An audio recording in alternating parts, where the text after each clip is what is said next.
Students, আগের ভিডিওতে আমি তোমাদেরকে দুটো বাড়ির জন্য কুইজ দিয়েছিলাম। তোমরাও দেখলাম অনেকেই সেটা করেছো, আবার কেউ কেউ ভুল করেছো। দেখো আমি তোমাদের কোথায় ভুল হয়েছে সেটা বলে দিচ্ছি। দেখো, আমি দিয়েছিলাম আগের দিন দুটো বাক্য দিয়েছিলাম, আই এম প্লেয়িং ফুটবল, আরেকটা দিয়েছিলাম আই প্লে ফুটবল।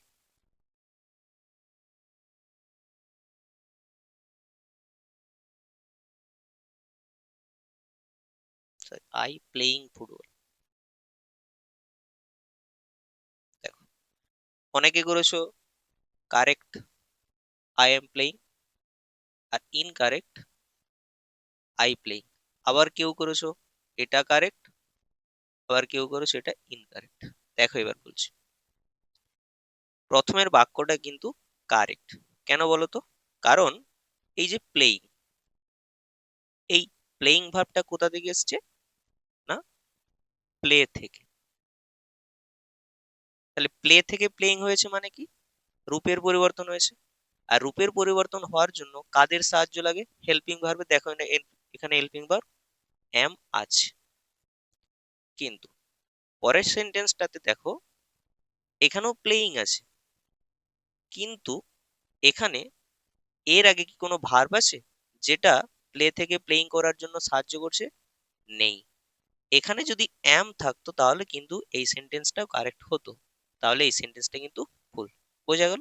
চলো, আজকে আমরা শিখব হেল্পিং ভার্বের যে তিনটে আমি ভাগ বলেছিলাম, বি ভার্ব, হ্যাভ ভার্ব এবং ডু ভার্ব, তাদের মধ্যে বি ভার্বের এবং হ্যাভ ভার্বের ব্যবহার।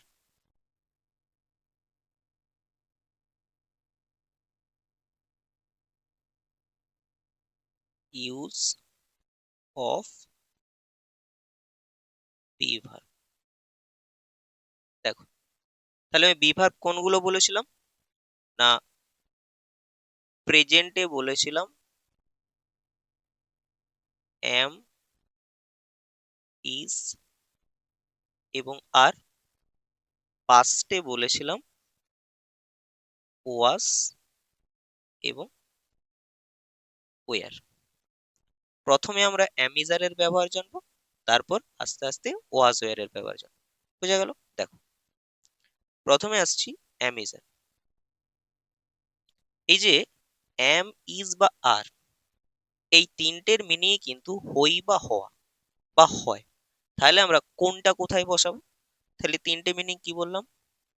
হয় বা হই বা হওয়া। যদি আলাদা আলাদা মিনিং হতো তাহলে কিন্তু আমরা সেই মিনিং অনুযায়ী বসাতে পারতাম, কিন্তু এখানে তিনটে ভার্বেরই মিনিং কিন্তু একই। তাহলে আমরা কোনটা কোথায় বসাবো? দেখো,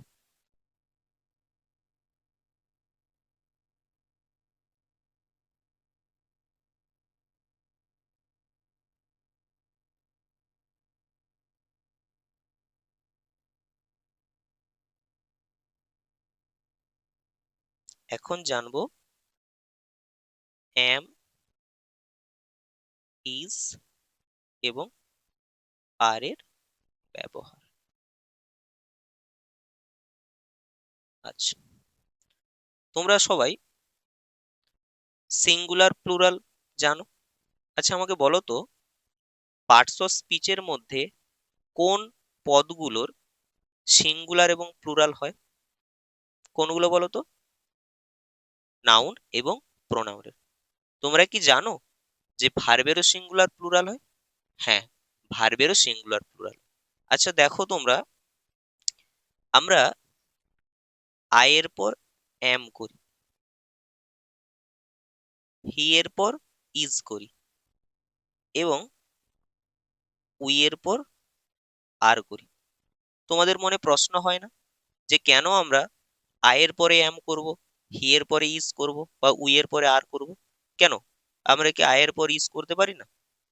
হি এর পর আর করতে পারি না? পারি না।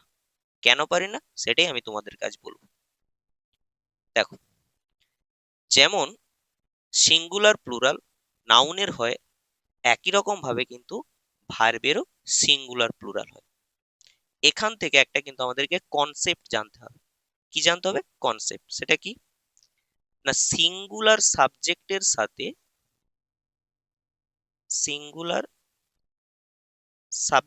সাথে সবসময় কি থাকবে না, সিঙ্গুলার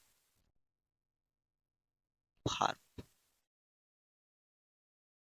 বোঝা গেল? সিঙ্গুলার সাবজেক্টের সাথে কি থাকবে? Singular verb. দেখো,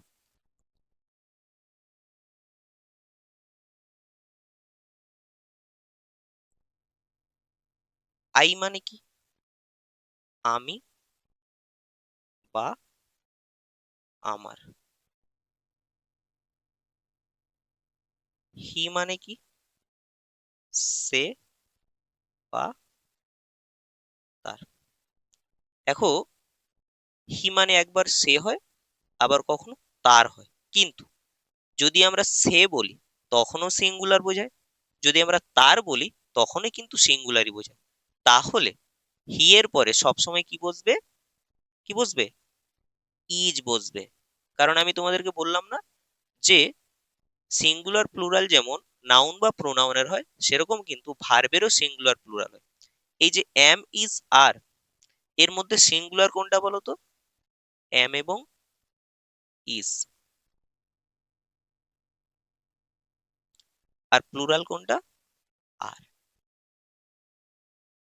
তাহলে যেখানে সিঙ্গুলার সাবজেক্ট থাকবে সেখানে বসাবো আই, অথবা সরি, সেখানে বসাবো এম অথবা ইজ।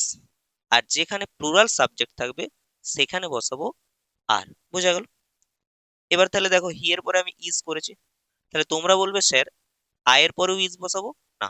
এটা মনে রাখবে, শুধুমাত্র আয়ের পরে কিন্তু এম হয়, এটা যেন মনে থাকে। বোঝা গেল? এবার দেখো, লিখলাম দে। তাহলে দে সিঙ্গুলার না প্লুরাল? অবশ্যই প্লুরাল। কারণ দে মানে কি? তাহারা বা তাহাদের। তাহলে দেখো, যখন তাহারা বলছি তখনও প্লুরাল, এবং যখন তাহাদের বলছি তখনও প্লুরাল। তাহলে সবসময় এটা প্লুরাল, সেই কারণে সবসময় দের পরে কি হবে? আর হবে। তাহলে এখান থেকে আমরা কি পেয়ে গেলাম? এম শুধুমাত্র আয়ের পর, ইজ সিঙ্গুলার সাবজেক্টের পর, এবং আর প্লুরাল সাবজেক্টের পর। আমি তোমাদেরকে এটা লিখিয়ে দিচ্ছি।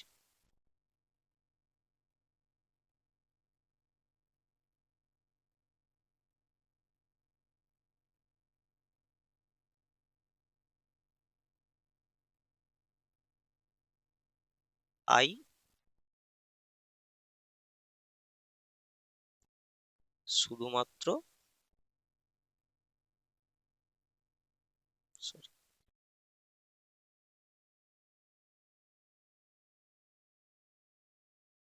এম শুধুমাত্র আয়ের পর,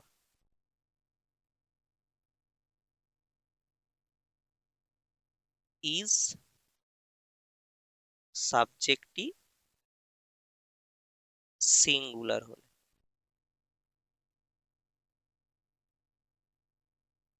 এবং উই সাবজেক্টটি প্লুরাল হলে।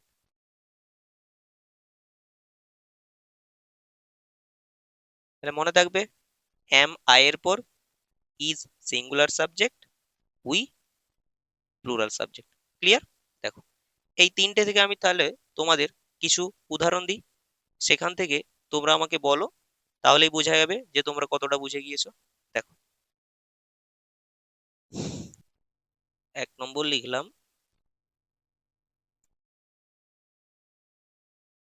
Ram dash a good boy.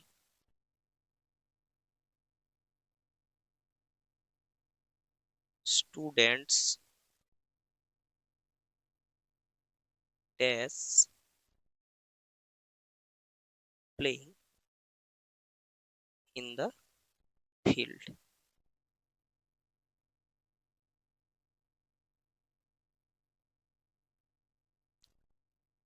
I dash making a doll. তাহলে তোমরা তিনটে উদাহরণ দেখলে, আমাকে বলো। তাহলে দেখো, প্রথমে কি না রাম, রামটা সিঙ্গুলার, তাহলে এখানে কি হবে ইজ। তারপর দেখো স্টুডেন্টস, স্টুডেন্টসটা কি সিঙ্গুলার না প্লুরাল? অবশ্যই প্লুরাল, তাহলে এরপরে কি বসাবো আমরা আর। এরপর দেখো আই, আমি কি বলেছি আই মানেই চোখ বন্ধ করে এম, বোঝা গিয়েছে? দেখো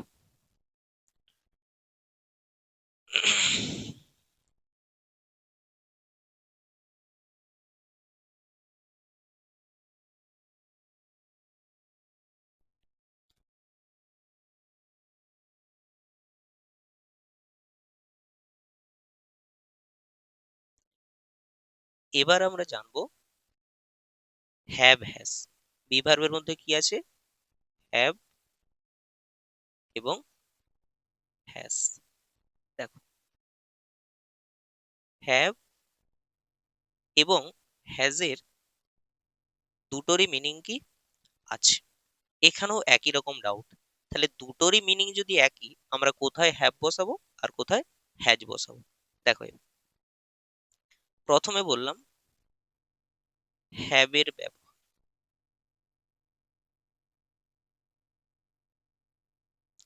হ্যাভের ব্যবহার মানে কি না কোথায় আমরা হ্যাভ বসাবো।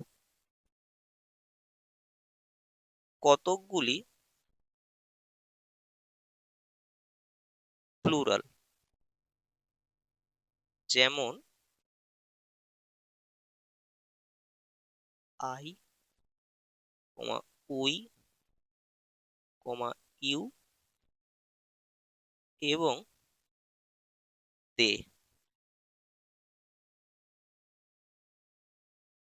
এবং সমস্ত প্লুরাল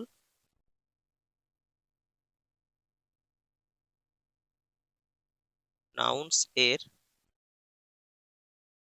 পরে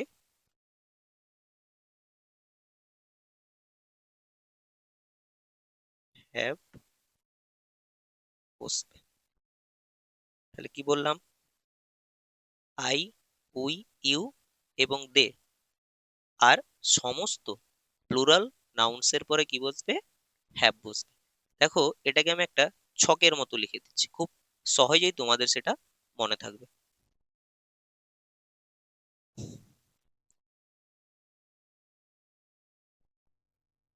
আই হ্যাভ, উই হ্যাভ,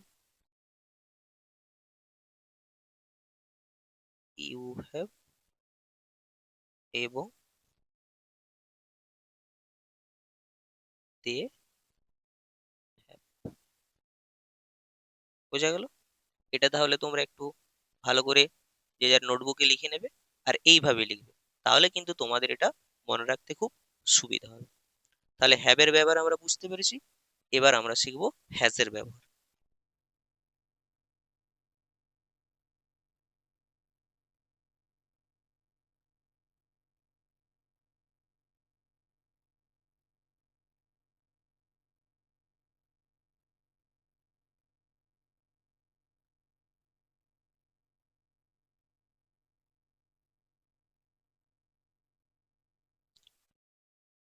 তাহলে আই উই ইউ এবং দে বাদ দিয়ে আর কোন কোন প্রোনাউন পড়ে থাকছে?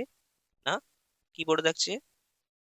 হি, সি এবং ইট।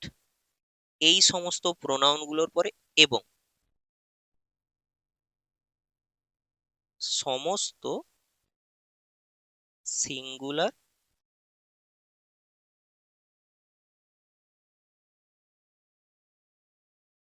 নাউন্সের পরে অ্যাজ বসবে। ক্লিয়ার? এটাকেও দেখো আমি আবার ছকের মতো বলে দিচ্ছি। কি হি হ্যাজ, সি হ্যাজ এবং ইট হ্যাজ। তাহলে আজকে আমরা হ্যাভ এবং হ্যাজ এর ব্যবহার শিখতে পারলাম। এবার আমি এই হ্যাভ হ্যাজ এর ওপরে তোমাদের একটা এক্সারসাইজ দিচ্ছি, সেখান থেকে তোমরা অ্যান্সার গুলো আমাকে কমেন্ট বক্সে জানাবে।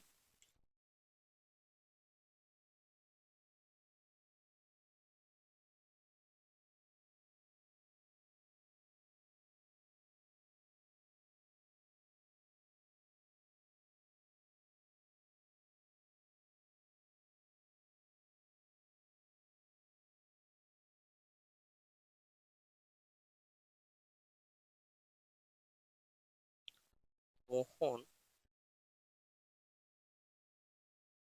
Has a car.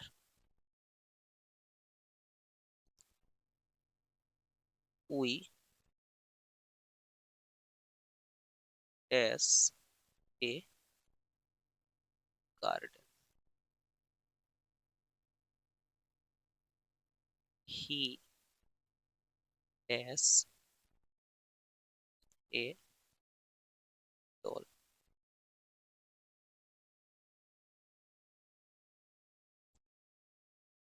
They has to go to school. তাহলে এই চারটে এক্সাম্পল আমি তোমাদেরকে দিলাম, এর অ্যান্সার গুলো তোমরা অবশ্যই আমাকে কমেন্ট বক্সে জানিও। আচ্ছা, দেখো, তাহলে আজকে আমরা বি ভার্বের অ্যামিজার এবং হ্যাভেজ এর ব্যবহার শিখলাম। এবার দেখো, এই অ্যামিজার এবং হ্যাভেজ বোঝাতে গিয়ে কিন্তু আমি তোমাদেরকে একটা গ্রামারের বড় কনসেপ্ট তোমাদেরকে দিয়েছি। সেই কনসেপ্টটা কিন্তু তোমাদেরকে, এই যে আমি এতটা বুঝালাম, তার মধ্যেই কিন্তু কনসেপ্টটা লুকিয়ে আছে। এটা কিন্তু তোমাদেরকে অবশ্যই কমেন্টে জানাতে হবে যে কোন কনসেপ্টটা ওখানে লুকিয়ে আছে। ঠিক আছে, আজ তাহলে এই পর্যন্ত।